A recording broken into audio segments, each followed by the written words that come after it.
Hello and welcome. So today we are going over the 2009 Chevrolet Corvette ZR1, the C6 to be specific.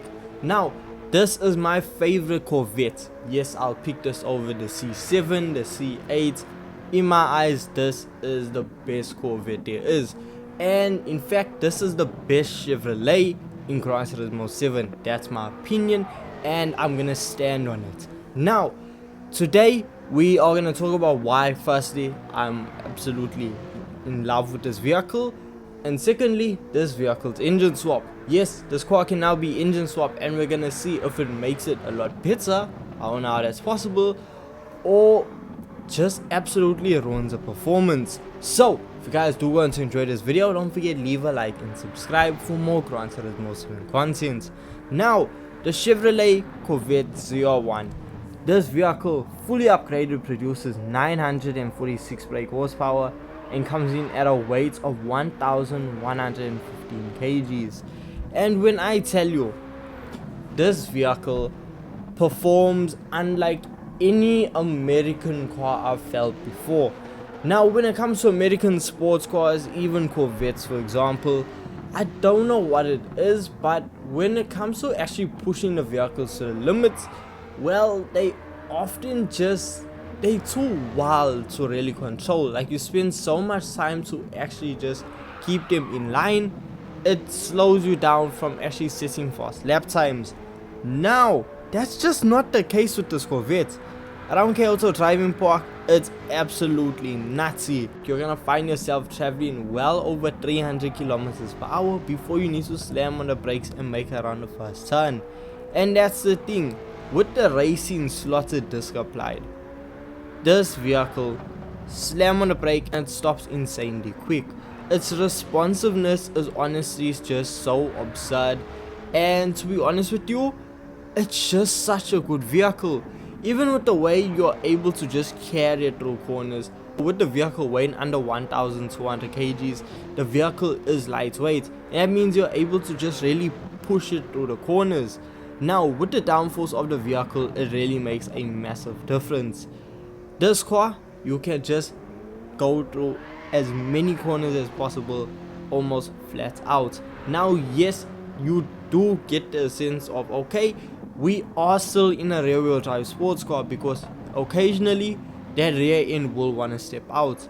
But with the vehicle having racing soft tires on, max downforce, the car is absolutely incredible to handle. It's in no way, shape or form a very scary situation. You just end up smiling from the overall performance of it. But because yes, there are gonna be highlights, or well, moments that you're gonna be like whoa, and you need to just catch it, because at the end of the day, it's a 900 horsepower Chevrolet Corvette.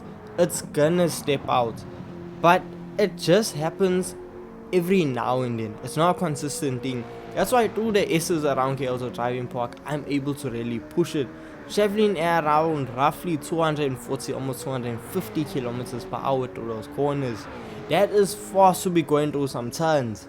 So overall, it is a great track vehicle, and around Kyoto driving park, you're gonna find yourself setting lap times around the 128 mark, and that's not even with really trying or going full on tryhard. This vehicle can easily set 127s, possibly even 126s if you have the perfect tune and you are an insane driver. Let's move on to the engine swap. This is what you came here for. This is supposed to be now the fastest car in Gran Turismo 7, with people claiming to go over 600 kilometers per hour with it. However, I personally haven't seen any footage. I can say this car goes 1000 miles per hour, but if I got no proof, how do you really know? So look, we're gonna go and we're gonna believe what they say. So we need to see how fast we can go, and in order to get that insane amount of speed, well, we need to engine swap it. Well, there's no better engine swap to get extremely high top speeds than the engine out of the Bugatti Chiron. Yes, ladies and gentlemen, we have the Bugatti Chiron 8 liter W16 quad turbocharged engine going into the C6 Corvette. This is gonna be a lot of fun. So now, when you pick this engine up for 1.6 million credits, it's so expensive. But I mean, for the performance you get, it's well worth the money. So, after purchasing all of the upgrades possible, you're gonna be left with 1,851 brake horsepower and a weight of 1,274 kgs. The vehicle is still lightweight, it's still gonna perform insanely well. However, I'm gonna be 100% honest here with you. I didn't enjoy the engine swap. Like going around corners, I wasn't really having the best of times. Around Kyoto Driving Park, you're gonna be traveling at just under 350 kilometers per hour before you need to slam on brakes. Now, with this vehicle being rear wheel drive, yeah, it was a lot harder to handle. Considering the fact that this vehicle has almost double the brake horsepower, yeah, it's a bit of an issue.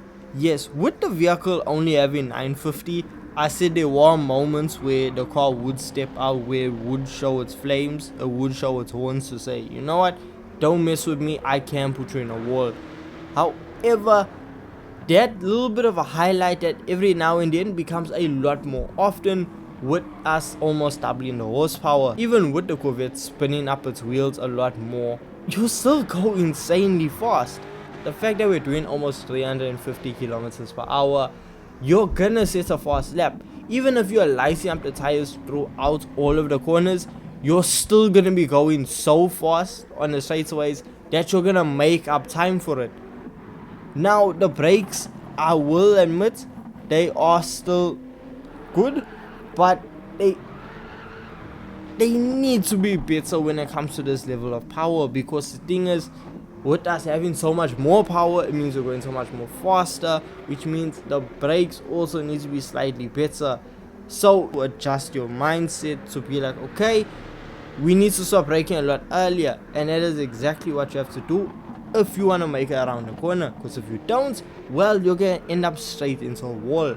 So the Chevrolet Corvette, when it comes to using the vehicle around any circuit that's not a straightaway, well, you're gonna have a bit of a rough time.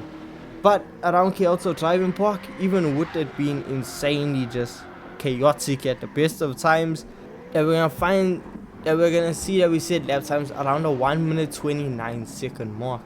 I was actually running slower lap times in the Corvette with the Bugatti Chiron engine in it than I was with the standard engine being fully upgraded.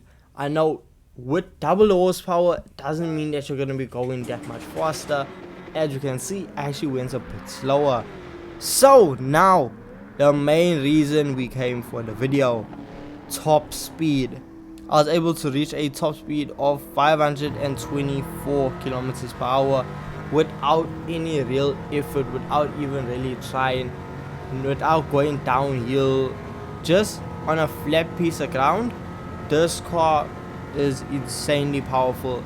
I still need to play with the gearing more, and you can definitely, I can 100% guarantee you that you will go so much faster than me. I can see this vehicle doing over 550 kilometers per hour. That's 600 kilometers per hour mark. However, I just don't see that happening. I don't see that happening, because even with all the nitrous, all the slipstreaming you can do, 600 kilometers per hour is absolutely insane. So if you are able to do it, please post a video, do something. We need to see it happen, because just taking your word for it, I'm not calling you a liar, but I ain't calling you a truther either.